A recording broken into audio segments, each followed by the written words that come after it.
Beberapa hari yang lalu saya didatangi oleh orang yang bertanya dengan saya minta advice seputar masalah keluarga. Pasti ini sudah tentu soal masalah waris ya.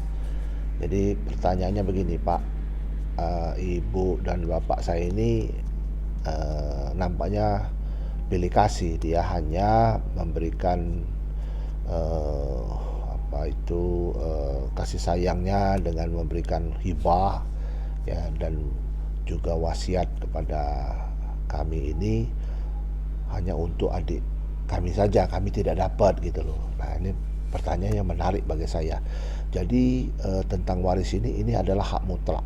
Hak mutlak itu artinya si anak ini ketika itu lahir dari perkawinan yang sah ya, dan juga benar. Benar tuh begini, sah dan benar tuh artinya mengikuti mekanisme seperti halnya di dalam ketentuan pasal 1 Undang-Undang Nomor 1 Tahun 74 ya, Huwelekuet, tentang perkawinan itu.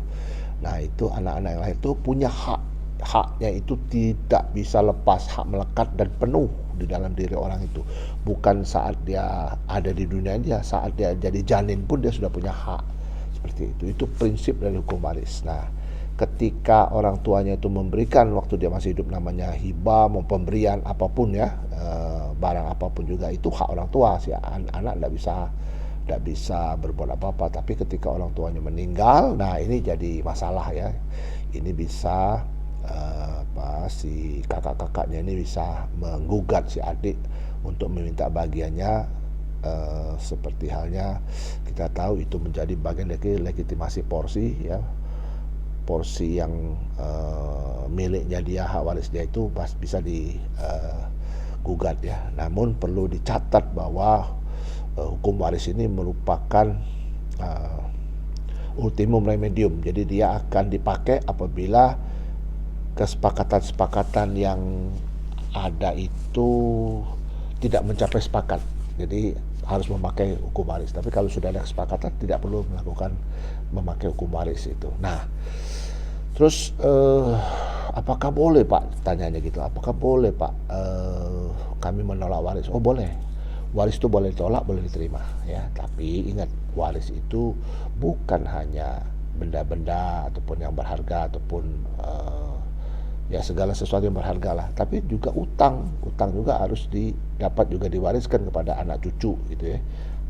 Nah, pertanyaan yang berikut lagi katanya begini, Pak, kalau seandainya adik saya ini katakanlah bersekongkol dengan ibu saya, terus dengan orang tua saya, terus saham-saham perusahaan itu tahu-tahu beralih. Ini ternyata ada perusahaan nih keluarga ini, saham ibu saya dengan saham orang tua saya, bapak saya itu beralih karena bapak dan orang tua kami ini udah tua gitu loh.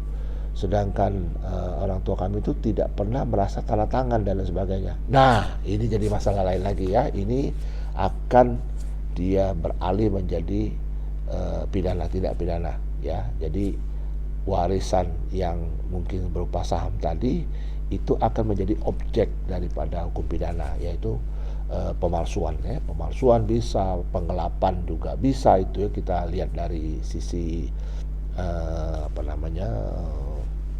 peristiwanya bagaimana ya. Kalau saham yang digelapkan tuh, saham itu sudah berpindah dan pindah tangan, dan itu saham itu sudah tidak lagi seperti yang dimiliki oleh yang pemegang pertama. Itu namanya penggelapan ya dalam saham, itu fardut yang tadi kita sebutkan tadi di awal, dengan pemalsuan dan sebagainya. Nah, saya ulang ya, mengenai waris ini bisa ditolak, bisa juga diterima. Waris itu merupakan hak yang melekat dan penuh, dan waris itu juga tidak melihat warga negara. Jadi ada pertanyaan gini, kalau dia pindah warga negara gimana? Kalau dia pindah warga negara, itu warisan ya masih bisa dikasih. Namun untuk benda-benda yang tidak bergerak seperti rumah, tanah itu, nah itu yang tidak bisa diwariskan karena dia orang asing.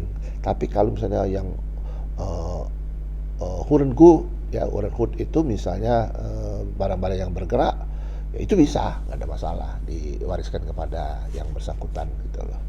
Demikian yang saya mau sampaikan, mudah-mudahan ini menambah wawasan kita semua. Mudah-mudahan yang bertanya juga sudah bisa mendapatkan pencerahan, dan ini sekedar menambah wawasan kita semua. Tetap semangat bekerja dan sukses.